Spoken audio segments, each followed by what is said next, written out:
Alright, so Shifted 4. Mason, So, let's talk about yeah, Velvet Assassin. Let's talk about that for a second. And let's let's. try to keep things as polite. Because I got something to say, but I'm gonna shut my mouth. Because I want this show to be PG. Because we're supposed to be professionals talking Mhm. about games in a professional manner. And well, not the things I want to say. Of course. So, The what'd you first thing, think? the first thing I think when I see this game, just on the gameplay that you went through, even though, you know, um, was lagging, it felt very cookie cutter to me. It felt very copy and paste mechanics. It doesn't feel like this was well tested, I think the right word would be. Or it's very unpolished, it feels like. Yeah, I would say that, but I sort of I agree and disagree with you on the part of it wasn't well tested because um it this is even if it was tested, it's not a case of QA not doing their job right. It's a case of the game being flawed from day one. Like the very concept of, hey, let's make a stealth based game, but they didn't do the research. As I mentioned way back in the beginning of the stream, the game is very bare bones. It's the very bare basics of what stealth is, and that's the problem. Stealth is a puzzle. Stealth is in its core a puzzle to be solved, and having one answer to a puzzle can be appealing. It can be appealing to think like there's only one solution to this, and finding out makes you think like feel like you're a mastermind or you are the stealth genius. But here the answer is too obvious. But it's easy to identify the answer but hard to execute. Because you make one mistake and getting out of a situation is impossible. Like, how many times did I survive an encounter there? How many times? I survived Almost, twice. yeah. Almost twice. And the second time I However, died at the end. yeah, and even so, the main thing about trying to complete a puzzle or an objective or like a smaller objective within a mission, um, it's based about killing a guy and then doing something after you kill him. You can't disable him. You can't um, try to sneak past him. You can't try to distract him to go somewhere else, or you can't wait for him. No, you have to kill him, and then you have to do whatever you have to do. And if you don't kill him, then too bad. You have to start again, and it's unforgiving in that regard. Also, it's I understand. Sorry, I was leaning back on my chair. I understand the idea of. I feel bad because I want this game to be good. We have very few games that have a good female protagonist out there. We have very few games that are based in historical events that are actually based on historical events. On based on World War II, we only have shooting games. We only have the Hmm. Call of Duties and the Battlefields and whatever else. The only game that comes to mind that is based on history that is historically accurate is Assassin's Creed, and that's a far stretch.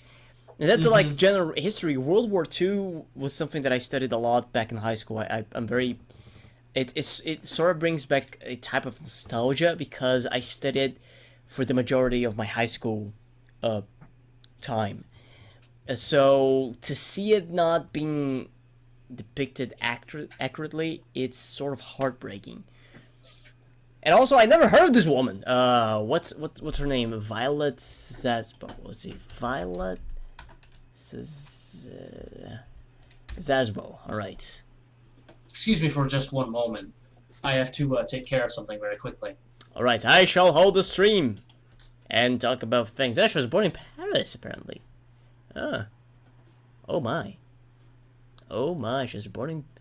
Yeah, she got quite a few awards. The George Cross, the Croix de Guerre, Guerre, Medal de la Resistance. Oh, that's right, Company of Heroes. I never got to play that one though. I'm not too much into into RPGs. Sorry, RTSs. I should definitely play that one if I wanted to get. In terms of the story, is it very accurate? Um, I well, wasn't able to hear the story very well, considering I had the stream muted. But so I couldn't answer that in that regard. oh, But the story is basically she's doing the job.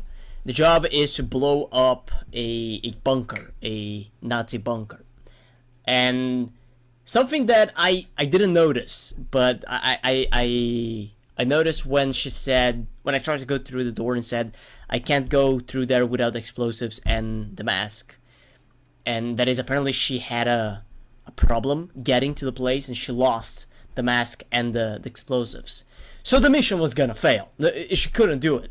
So you had to yeah, find those. However, here's the thing: the idea is good, but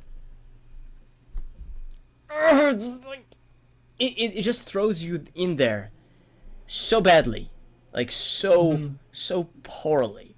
It starts. The idea was to make it to use. It gives the impression at the beginning that they're trying to do storytelling through in media res. They give you. It's not really starting in the middle because it's probably starting by the end, but it's a good way to do storytelling. It's an interesting way. You start by the end, you show the character in a certain situation, and you go back and you tell the whole story of how he got through the situation. God of War 1 did that. A bad example, but it's an example that uses that is the Daredevil movie. It starts you by the end. Megamind does that as well.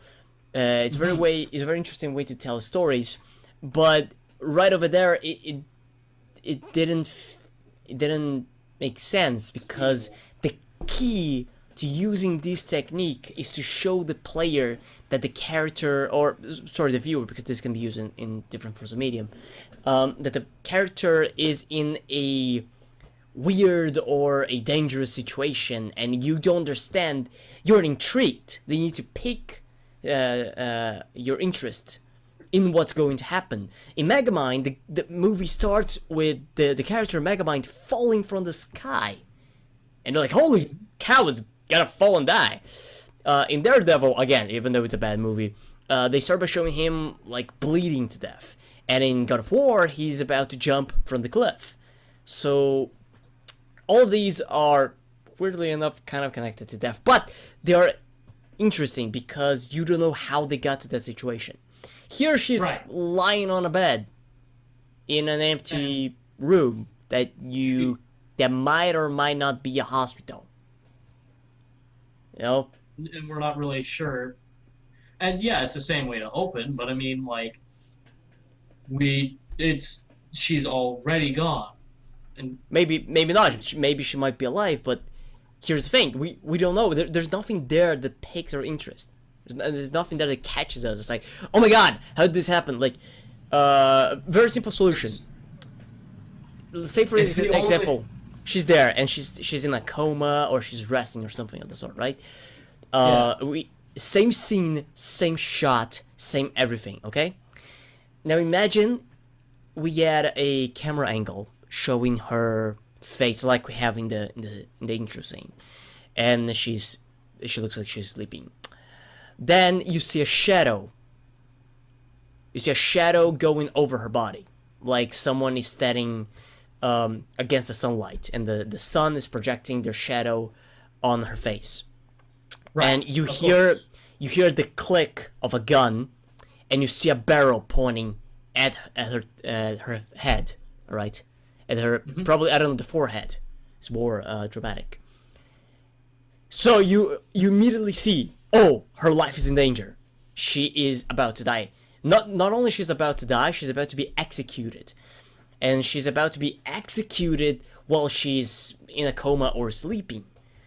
And you don't know who the guy is. You don't even know. You don't even see the gun. Going back to to the whole World War II scenario, looking at the gun would probably be a way to understand who is who, because you had the Lugers and you had the what was the pistol used by the British service? I think I forgot now. Well, I'll have to do some research later. Yeah. And you can't even see the gun. You see it's a gun. So that piques interest. Or better yet, you could, I don't know, how did she died here? It said that she died in Nazi Germany at what? No, I didn't say anything. Oh, she died at age 23. Whoa. That is awfully young for an assassin. Yeah. For she was born especially considering. She was born in 1921, died in 1945. Whoa. Got heavy stuff. Is this based on historical events? Is this a historical? Yeah. She's based on a real character called Violet Rain Elizabeth Zasbo. Huh. Okay. My. And let's see here. Let's read the wiki. I'm too lazy to actually find a better source, but it should give us a good idea. She was in special operations. She was a British agency. Okay. First mission. She was still. It was late because her ankle. Second mission. I don't remember. She was executed apparently. And age of 23 by shooting in the back of the head by SS Rottenführer Schult in the presence of Camp Commandant Fritz Suren, who pronounced the death penalty.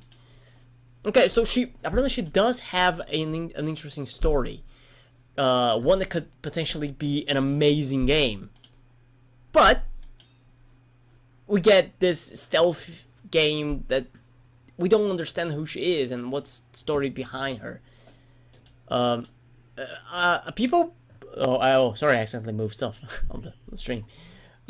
People complain a lot about tutorial levels, and I honestly think that this game could have benefited from that, because they could have used, imagine like a training montage level.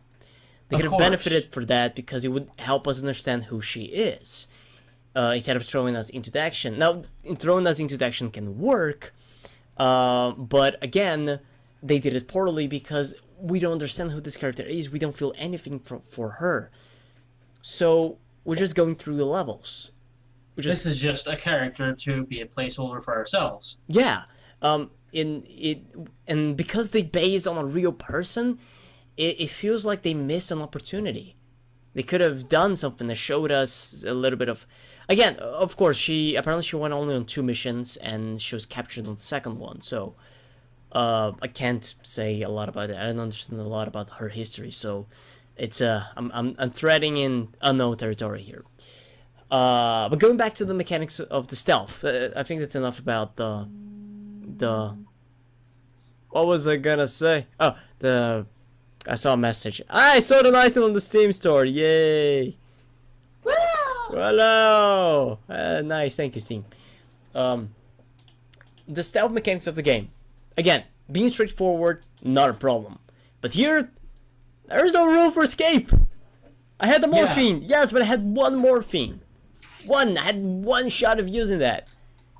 And I didn't use it right. Too bad, so sad. And even so, it was a very... I was making jokes about this earlier, but in all seriousness, the morphine was very overpowered in that it gave you the ability to move around and break your own cover, which is the polar opposite of what you're supposed to do in a stealth game, where you can literally stand straight up, walk towards someone, and instantly be guaranteed to kill them. No matter, not instantly guaranteed, but in the sense that you have the opportunity to have a 99% chance of getting to kill 1 person.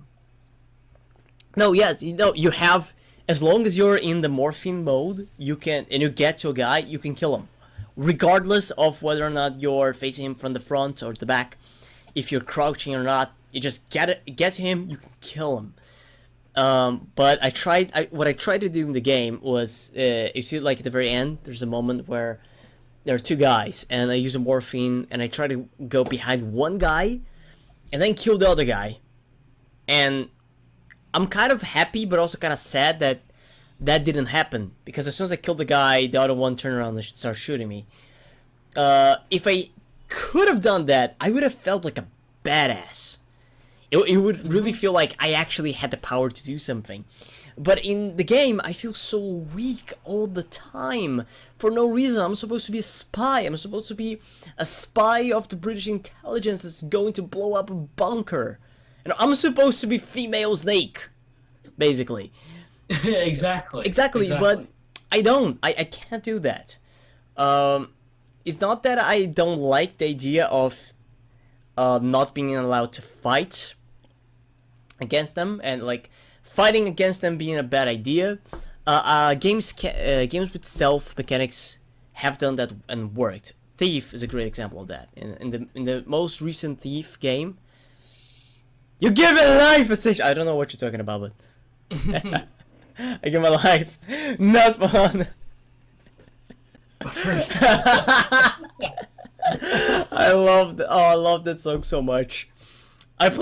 Okay, a little confession. I've only played Metal Gear Solid 3, Snake Eater. It's the only Metal Gear Solid I've ever played. It's fine. I've only played the second one. That was the remake for the Nintendo 3DS. But you gotta play the third one. I played the third one because I've seen the intro, and I'm like, this is so much like James Bond. I gotta play this. I gotta. No, yeah, definitely. Actually, going back to what we were talking about just a moment ago, how you're saying you were very weak and very frail. If I had to describe this game in one word, or two words, one word being what it is and one thing that it needs, one word, the word that I would say describes this game now would be contradictory. And the word that I think it needs is balance. I say this because the action of the game is a majority of it is very much focused on killing people and being an assassin, as per the title. And even if it is not like a conventional sneaking game where it does involve a lot more killing, you can't do that because you're such a very frail, a very weak fighter. You only have a knife and a few shots in a pistol that you're given at the beginning of the game. And it contradicts itself in that you can only complete a mission and get a good score if you kill everybody, but they only really give you a knife. Exactly. Something that I noticed in the game was kind of stupid is a level thing. Is the leveling thing. Like, why? There's no need for that. It doesn't improve anything in the game. Maybe it does, and I just don't know. But yeah, because I noticed you had morphine, strength, and stealth. All right, so maybe stealth makes you, I don't know, harder to see. hide a little. Strength gives you health, and morphine could either be, it gives you longer time in the morphine mode, or morphine mode. I can't even think this is a thing, man. Jesus. Or it gives you more morphine. Like you can use more shots. Which again, like, why the morphine? Why exactly morphine? Why I don't not something more helpful, such as speed or maybe more health? Like I like the idea of having, like, the morphine thing doesn't really bother me because in Cry of Fear you have morphine. Oh, actually in Cry of Fear morphine bothered me so much in that game. Jesus Lord. Yeah, but like, why the morphine thing? Why that power specifically? Maybe towards the end of the game they start giving an analogy that she is on morphine as she's going through this end of her life thing, and maybe it's like jumbling her memories and she thinks she's using it. I don't know. I'm giving this game maybe too much credit. I might be giving it too much credit. Oh boy. Okay, that said, um, what I really think could really help this game, and I think I finally find what's really bothering me about it. The game is too small, not in length, but in the size of the levels. I mean, I could, like, I felt like I was trapped inside of a box, and I think that works for the bunker thing. Yes! Let's talk about the thematic implications of the morphine mechanic. She is a junkie. No. Like no, the game actually. Wait, I made a joke about that. I made a joke about, remember kids, drugs are okay, but alcohol isn't. But in the game, you find a wine bottle. You find a wine bottle, a French wine bottle, and just like, I'm gonna drink this wine bottle as a reward because I finished it. Yes, as a celebration for the end of my mission. But no, she just straight up, just again. I go back to my theme of contradictory. They're like, I won't drink this alcohol now, but let me pop some more morphine shots and get some really good kills in here. Yeah, like I'm pretty sure like the idea of using morphine in the battlefield would be interesting in small doses. It kind of reminds me of the Kick-Ass comic that Hit Girl, she snorts cocaine. She's not like out. She straight out snorts cocaine. Guys, hang on a second. I'll be right back. I have something to deal with. No problem. So, yeah, it's just an interesting game, Velvet Assassin. I probably wouldn't play it in my free time. I know Guil probably wouldn't either. If do you have any questions, feel free to like go against us in that. But I think Guillermo's microphone is actually still on, so pardon that. But I do believe he's doing something with his dogs. But yeah, just play that game if you don't know what's going on. I know I didn't. I might have to see if I can have Gil send that to me, and I'll try and play it for myself and see what I can do with that there. But yeah, it's just stuff that needs to be looked at.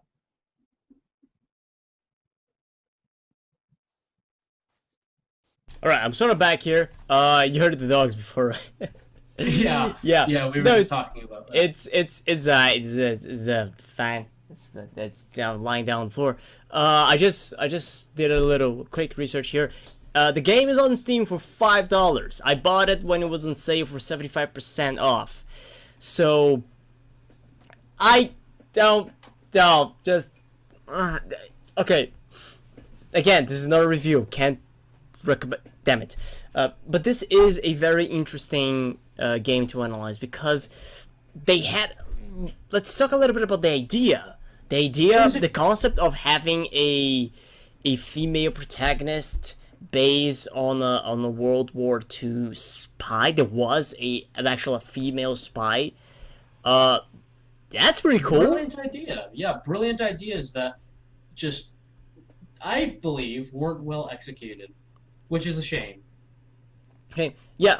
As I was saying before, okay, hang on. My dog's still here. You should leave. No, Bruce. I love you. I love you when I have to play horror games and you just stay under my desk, and I say, Bruce, I'm scared, and sort of licking my feet, and that makes me happy. But not now. I need you to leave. Hang on.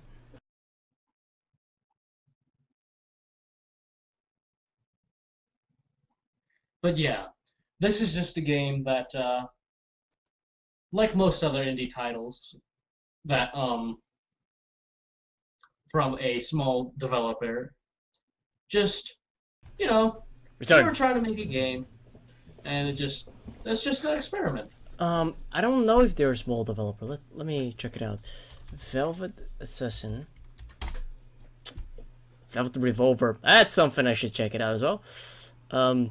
It's a stealth game for Microsoft. Blah blah blah. Who made this? What? What? Wait, what? Who? Wait. Okay, Replay Studios. Who are you guys?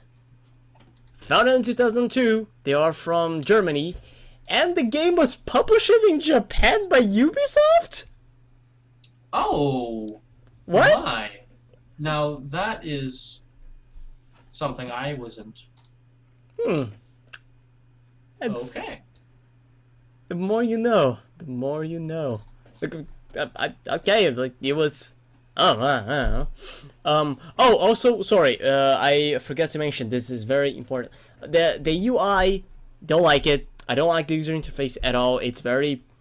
It shows that they made a hasty decision of porting this game for the PC. Because no game on the PC should not have the ability of having a cursor and clicking on things. You have that. It's your platform. You're doing that on the PC. Why can't you do that? Why can't I just go over the things I want to do? I have to actually use WASD or the arrow keys to select the things I want and press enter. It seems kind of silly to me. Also, video settings out of the game, not a fan of. Probably a problem that they had with, I don't know, the engine or something of the sort. It apparently runs on their own engine, so they made their own engine. I can get behind that. I think that's actually pretty cool. But still, it's pretty bad. It's also bad that the game was released in 2009. It's been 5 years, and it crashes as soon as you run it for the first time. I was talking to Mason about this before we started the stream. But if you buy the game, beware that you won't run at first. You have to download a physics NVIDIA plugin and run that. Install that. It's something you do quickly. In less than 5 minutes, it's done. But I didn't know about it. I actually had to research in the Steam community. Everybody was having the same error. I don't know what it was. I don't know what's going on. It's not a Windows 8 thing because mine is Windows 7. So I don't know. It's something with the... Sorry, it's actually something wrong with the software itself. That said, the game... If the game had, like, larger levels, if you had more... I don't know, like, more space to walk around. I felt like I was being put in a corridor all the time. It didn't feel like I had too many places to hide in. Like, that's actually something very interesting. They could have had a hiding mechanic. They did, but it was basically staying in the shadows. It was more of a stealth mechanic. Yeah, they had to think about the bushes, and I like that, but there are no bushes inside of a bunker, goddammit. Yeah, it was... Like I said, I think it was unfinished and experimental, and I think they were working under a deadline, and they just couldn't... They just tried to release what they had, thinking that experimentally would have been really great, but it's definitely more seeming like a work in progress. Yeah, also, the unfortunately, the only concept, the only design here that I find appealing, sadly, is the plot. And if your game, if the only inherently good thing about your game, all right, is the idea of the plot, we got a serious issue here, because you can make a movie based on that premise. You can make a book. You can make a comic book. You can make a show about it.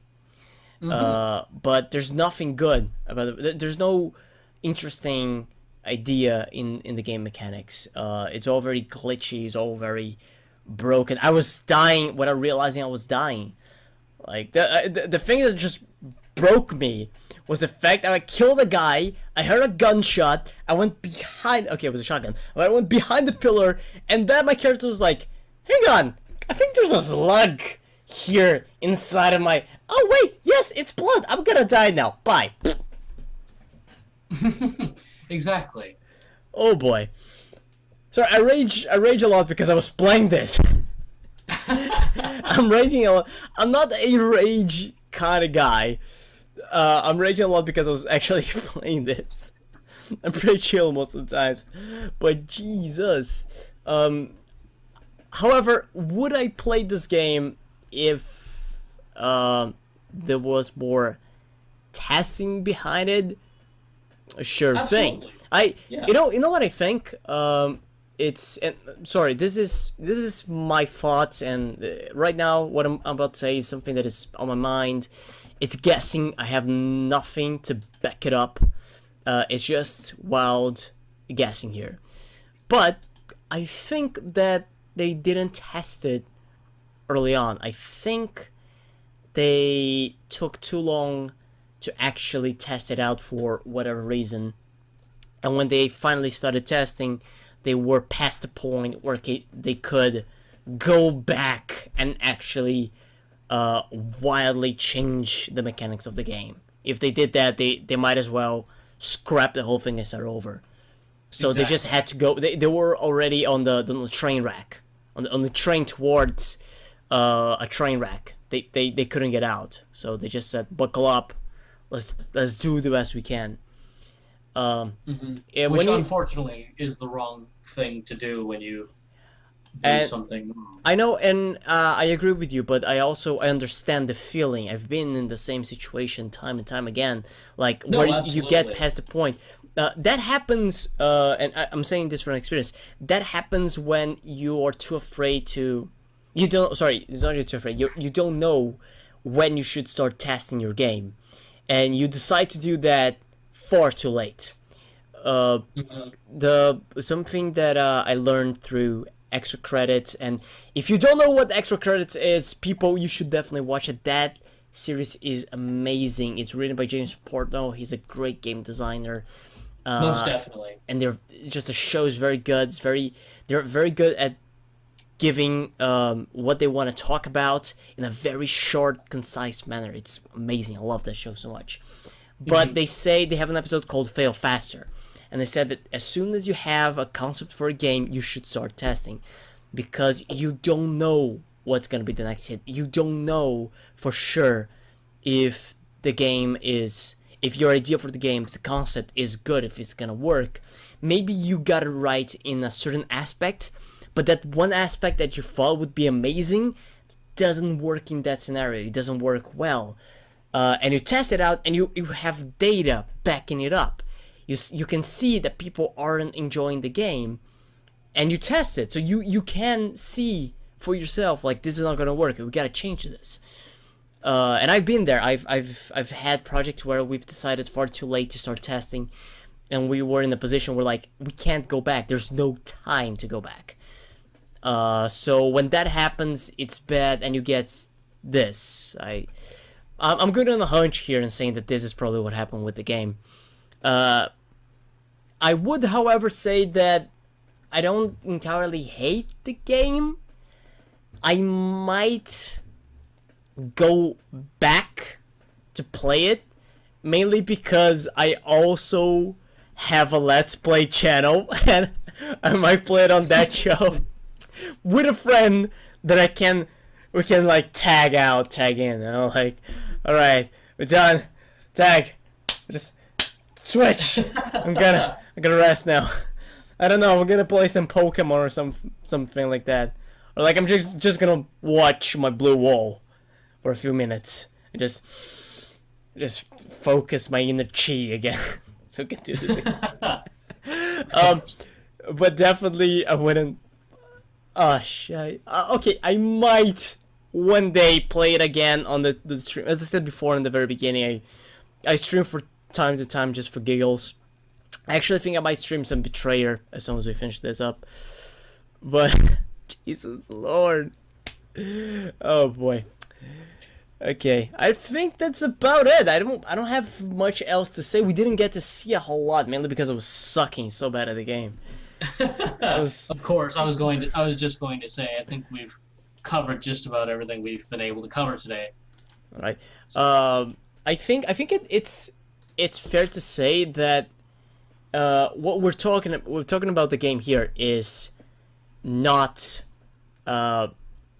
final. Well, it's sort of final for what we have.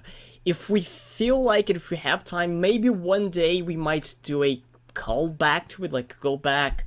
It's saved. I got the save. You just plop it and you go back dead to the thing. And see if we're just like stupid or something, or if these are like genuine points or perspectives. Like when both me and Guil will have greater experience later on, but yeah. Well, thank you all for joining us today. It was amazing. It was the first stream. We had so much problems, but it worked at the end. It was fun. It was so much fun. I like this. I like this a lot. I'm gonna do this from time to time, more often. But we gotta do a little bit better of a job of planning. No, not planning. I was gonna say getting more people because so far we got 3 people. Me, you. Actually, we have 1 people in the chat. We always have to deduct 2 people because there's me and you there. Of course. But yeah, no, definitely. Alright. People, if you like this, I am not gonna say be sure to leave a like, a favorite, or subscribe. Yes! Video game design dialogue is so amazing. Alright, if you like this, if you're watching this on the future powers of the Twitch, of recording stuff and things, I might upload this to YouTube, I don't know, because XSplit has this very bad habit of saving things as an FLV.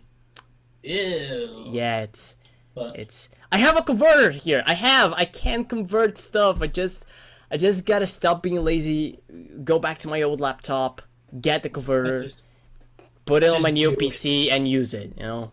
I just gotta do that.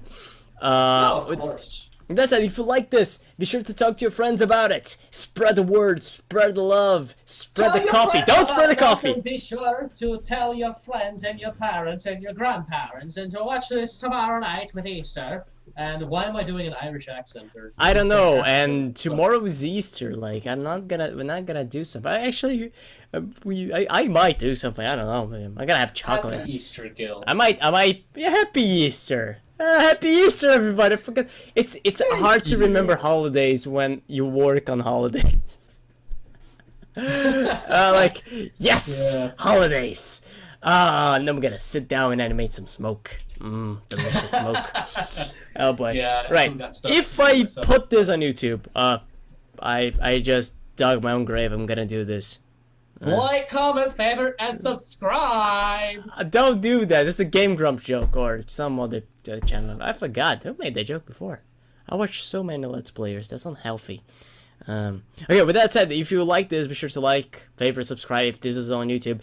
If you're watching this on Twitch, be sure to follow. We're gonna do this. I might do this. I'm gonna call more people here. Maybe have 2, 3, 4. We're gonna have a party or different people to talk about game design. I don't know. On Saturdays. Always on Saturdays. Always on Saturdays. Always at 5. But I don't know if we do. Are we doing this every Saturday or? Oh, definitely not every Saturday. No. Yeah, I was gonna say. Not every Saturday. We got things to do. We got real life, real adult things to do. Got work to do, man. So I could definitely see us doing this at least once every month or something like that. But ouch, ouch! I think I did something wrong with my elbow. Right. Ew. Be sure to follow. Be sure to follow the channel on Twitch. You can also follow me on Twitter at CappuccinoGuil, and you can also follow Mason at VocApple, as it's in the lovely thing. I should put the ads here. No. Actually, I'm in the middle of starting my own Twitch accounts and everything, and just Tumblrs and Twitters and everything like that. And I'll make a dedicated page for that later. But as for now, I'll just be semi-anonymous, I guess. I don't have anything I can show you guys as far as what to follow or where to put it, because I would have to go and gather it myself, and I don't feel like gathering that in the middle of the stream and showing that for you guys right now. No problem. No problem. For the next time, you get it done. You get it done. You get it done. Yes, you get the thing. You get that, then I can put this on the stream thing, and it's gonna look delicious. No, sure thing, essential. Like if the idea is that as the show grows, we get other people invited as well. I'm always gonna be here. I'm always gonna be the one directing the show itself because I feel like it's my responsibility. But his idea is that we get more people. I'd love to have Matt Pat in this, or Gaijin Goomba. It would be so cool. Yeah. Oh, of course, definitely. And like I said, I am a guest host for most of these episodes, but at the same time, I'm not sure if I'll be doing every single episode. But though I think I will definitely be more of a regular character than other folks. No problem. So that's it, everybody. Remember to do all those things we just said. This is amazing. Now I'm probably gonna like stop the stream and start go get something to drink and eat to give myself a little break, and then come back to play some Betrayer. I love that game so much. We should definitely talk about Betrayer. I've had my problems with the game in the past, and I've made my peace with them. Actually, we had a little time out. I had to go to my friend's house and I had to sleep on the couch. It was a rough time we had to go, but now we're back and it's all happy. I love the game so much. It's very dear to my heart. And that's it. Remember, thank you all, you very good, very fantastic fellas. Stay great, stay beautiful. I don't know how to end this. And I will see you. Go get yourself a sandwich. Goodbye, everybody. Go get yourself a cookie. I like cookies more. I like some. Well, you know what? I don't want to be friends either. Oh, it's okay. No problem. Okay. We're gonna end the stream right now. The end of the friendship, the end of the stream. and they never spoke again, and the show never happened again either. Let's talk about ended after its first episode of the first season. Oh my god. Alright, everybody. Take care. Take care, Mason, and take care, all of you. Bye-bye. Cookies kill. Bye-bye. Goddamn.